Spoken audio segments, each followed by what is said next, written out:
अल्हम्दुलिल्लाह नहमदुहु व नस्तईनुहु व नस्तगफिरुहु व नु'मिनु बिही व नतवक्कलु अलैहि।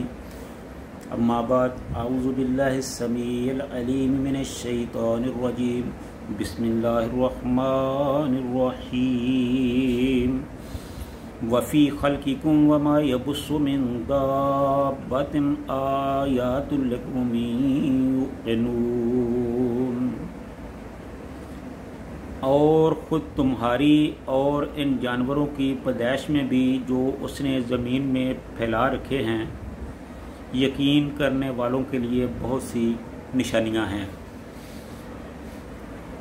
तो नाज़रीन, इससे पहले 2 प्रोग्राम हम कर चुके हैं सूरह जासिया से इब्तिदाई आयात से मुतल्लिक़। तो उनमें अल्लाह ताला ने अपनी तौहीद के बारे में बहुत कुछ बताया था। तो ये जो आयत मैंने आपके सामने तिलावत की है, इसमें भी अल्लाह ताला ने अपनी तौहीद का ही जिक्र किया है। फरमाया वफ़ी ख़ल्क़िकुम वमा यबुस्सु मिन दाब्बतिन आयातुल लिक़ौमिन युक़िनून। वफ़ी ख़ल्क़िकुम, और तुम्हारी पैदाइश में, वो मा यबुस्सु, जो वो फैला रहा है, मिन दाब्बतिन, जानवरों में से, आयातुन, निशानियाँ हैं, लिक़ौमिन युक़िनून, यकीन करने वालों के लिए। यानी कि ए इंसानों, खुद तुम्हारी और इन जानवरों की पैदाइश में भी जो उसने ज़मीन में फैला रखे हैं, पैदा कर रखे हैं, यकीन करने वालों के लिए बहुत सी निशानियां हैं। पहले तो आफाकी निशानियों की बात थी, फिर ज़मीनी निशानियों की बात थी। अब जो इंसानी निशानियों की, तख्लीकी निशानियों की बात है। यानी अगर इंसान खुद अपने जिस्म की अंदरूनी साखत पर गौर करे तो उसे बहुत कुछ हासिल हो सकता है।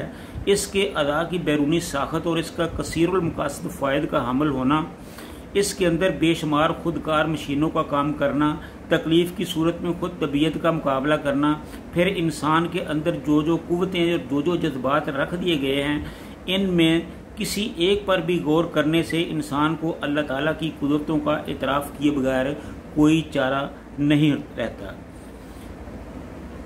फिर तीसरी निशानी तवालुद तनासल और बेसे बादुल मौत, यानी कि पैदाइश से लेकर मौत के बाद दोबारा उठने तक। यानी तुम्हारी और तुम्हारे जानवरों की पैदाइश का तभी पहलू एक जैसा ही है। दोनों ही ज़मीन से पैदाशुदा पैदावार से अपनी ग़िज़ा हासिल करते हैं, और ये ग़िज़ा बिल्कुल बेजान होती है, जिनमें ज़िंदगी की कोई रमक तक मौजूद नहीं होती। इन्हीं ग़िज़ाओं से जानदारों की जिस्मानी ज़रूरियात पूरी होती हैं। जिस्म बढ़ता है, खून बनता है, और फिर खून से मणि बनती है, फिर तवालुद व तनासल का सिलसिला चलता है। इस तरह अल्लाह ताला हर वक्त मुर्दा और बेजान ग़िज़ाओं को कई मराहल से गुजार कर जानदार चीज़ें पैदा करता है। और चौथी निशानी, ज़मीन को इंसानों और जानवरों से आबाद करना। फिर ज़मीन और समुद्रों में रास्ते बनाकर अल्लाह ने उसने इन जानदारों को तमाम रुए ज़मीन पर फैला दिया। इस तरह ज़मीन का कसीर हिस्सा भी आबाद कर दिया और मखलूक की रोज़ी का भी मुनासिब इंतज़ाम कर दिया।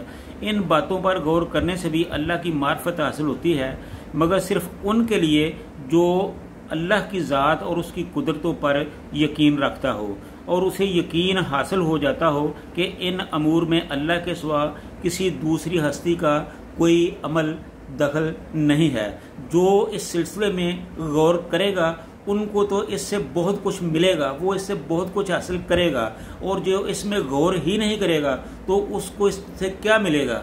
तो वो तो वैसे ही है जैसे जानवरों के सामने बीन बजाने वाली बात होती है।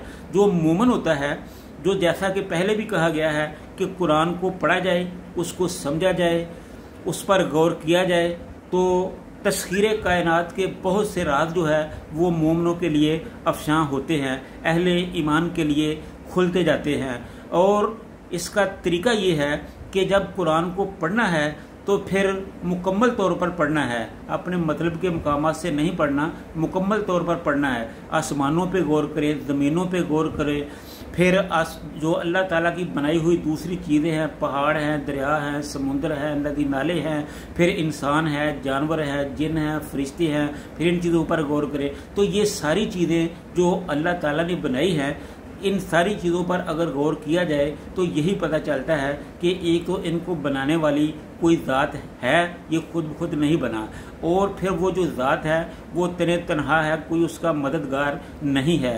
यानी ये अल्लाह ताला ने खुद बनाया है, किसी की मदद हासिल नहीं की और अपनी मर्ज़ी से बनाया है, और इस निज़ाम को चलाने के लिए भी उसे ना किसी की मदद की ज़रूरत है, ना किसी की दुआ की ज़रूरत है, ना किसी के तावन की ज़रूरत है।